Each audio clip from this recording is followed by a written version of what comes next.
Welcome to Lemurian Bedtime Stories. I'm Miss Jess, and today we are going to read one of my favorite books called The First Forest. But before that, I wanted to talk to you about one other thing.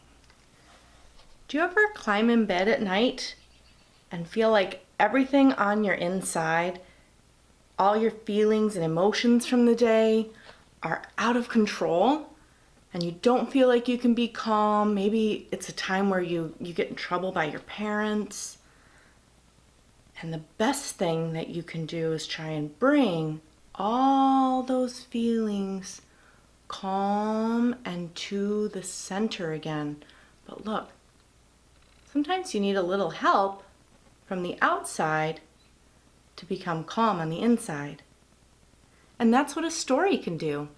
Sometimes focusing on a story, closing your eyes and taking a deep breath or trying to imagine yourself in the story can help bring all the feelings you have on the inside back to the center and calm again.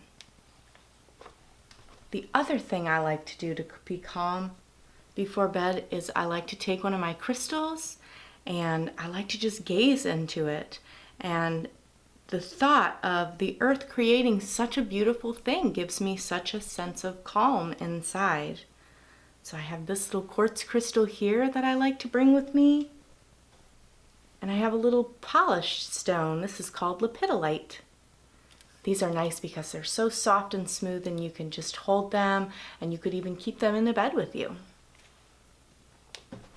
But for today, we're going to read a story. The First Forest. It's written by John Guile and illustrated by Tom Heflin.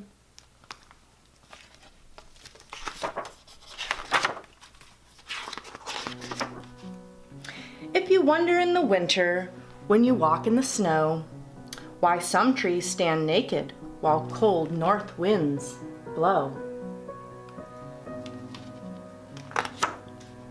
Come with me to visit a woodland I know where the first trees were made long, long ago.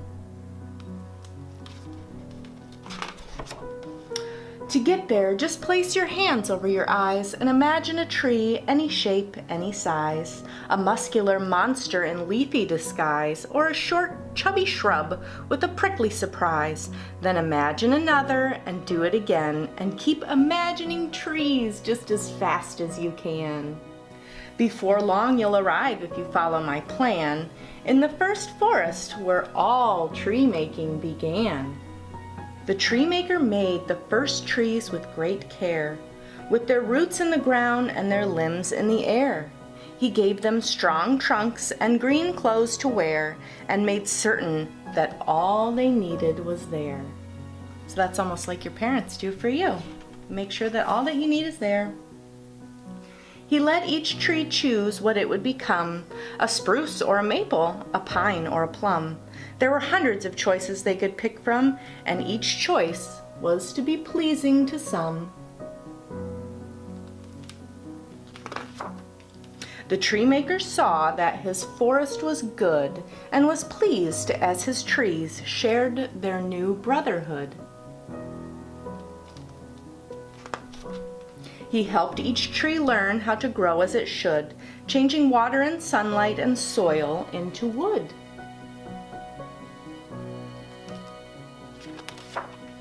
Each day in the forest was happy and peaceful.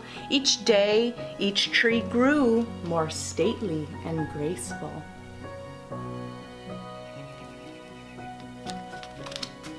Till one sad day, greed, all spiteful and hateful, created a scene nothing short of disgraceful.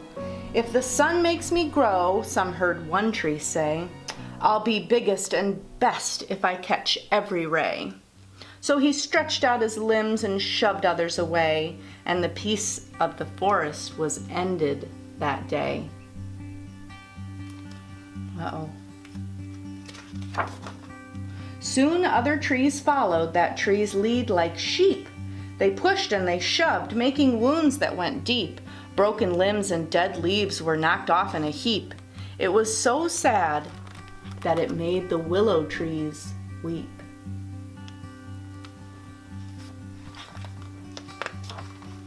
When the tree maker came to his forest that night, his beautiful trees were an ugly sight.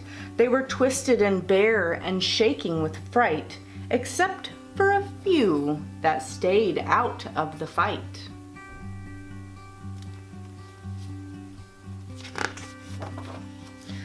The sight of the mess made the tree maker mad, but the plight of his trees made the tree maker sad. His heart broke in two, he felt so bad, when he thought of the beauty the trees once had.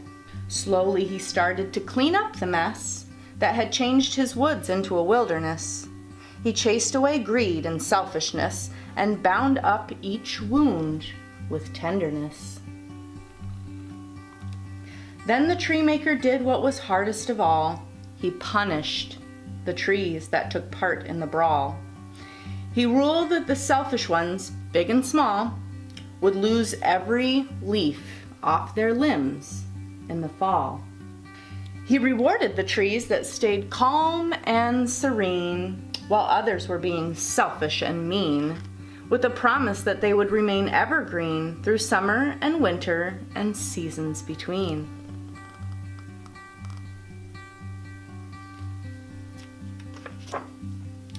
That's why in winter when you walk in the snow, some trees stand stark naked while cold north winds blow.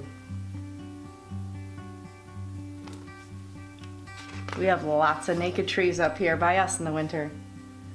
But each spring the tree maker lets his love show when he gives back their beauty and makes new leaves grow. Looks like spring. That's the end. What do you guys think of that story? Kind of reminds me of how our parents have to take care of us, and they love us and they created us, and sometimes we don't make the choices that we should make, and they have to do something very difficult and give us punishment sometime. But they still love us, always, and they're always going to be there for us. I hope now that you feel a little more calm and relaxed inside after that story, and that you can have a wonderful night's sleep.